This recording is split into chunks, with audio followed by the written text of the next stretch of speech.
Good morning दोस्तों, Q&A session के 22 episode में आपका स्वागत है। मैं हूं आपका दोस्त DK वर्मा। दोस्तों, इस एपिसोड में मैं आपके द्वारा पूछे गए 3 सवालों का जवाब दूंगा। अगर आपको भी हमसे कुछ पूछना है तो इस वीडियो के कमेंट बॉक्स में आप प्यारा सा कमेंट कर सकते हैं।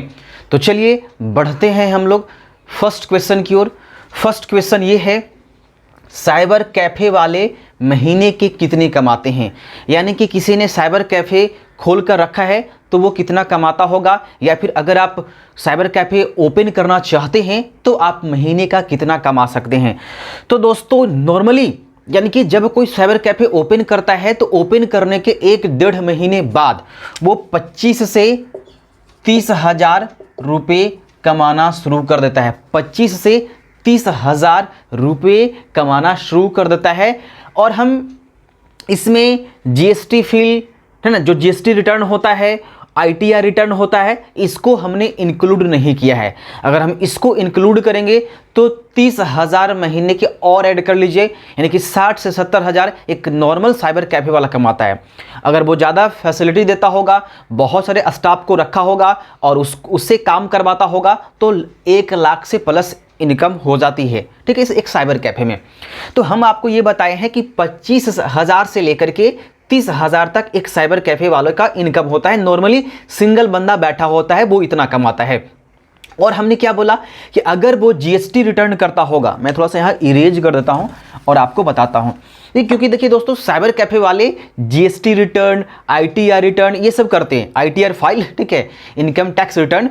तो अगर कोई साइबर कैफ़े वाला है और अगर वो जीएसटी से रिलेटेड और ITR से रिलेटेड, ठीक है, 2 चीज़ देख लीजिए। अगर कोई बंदा साइबर कैफ़े खोल रखा है और अगर वो जीएसटी से रिलेटेड और ITR से रिलेटेड काम करता है तो 30 हज़ार और उसमें प्लस कर दो, ये फिक्स है। इससे ज़्यादा होता है, लाख रुपये भी होता है। क्योंकि जो साइबर कैफ़े वाले होते हैं अगर वो जीएसटी रिटर्न करते हैं तो एक बंदे का जीएसटी रिटर्न करने के लिए 800 से 1000 चार्ज लेते हैं और वो रेगुलर कस्टमर होता है। अगर हमें जीएसटी रिटर्न करवाना होगा तो हम किसी साइबर कैफ़े में जाएंगे या कोई भी ऐसे शॉप में जाएंगे जहां पर ये काम होता है, जैसे कंप्यूटर वाले शॉप में भी ये काम किया जाता है। तो ये ज़्यादातर साइबर कैफ़े में होता है। तो अगर आप किसी साइबर कैफ़े में जीएसटी रिटर्न करवाने जाते हैं, आपका कंपनी है या कुछ भी है, तो आपसे 1000 चार्ज लिया जाता है और ये हर महीने रिटर्न फाइल किया जाता है। ठीक है, इस जो आपके पास आपने जो जीएसटी ले रखा है उसकी रिटर्न आपको हर महीने करनी पड़ेगी। तो हर महीने जो है वो कस्टमर साइबर कैफ़े में जाता है और जीएसटी रिटर्न करवाता है, तो वो हर महीने 1000 चार्ज देता है।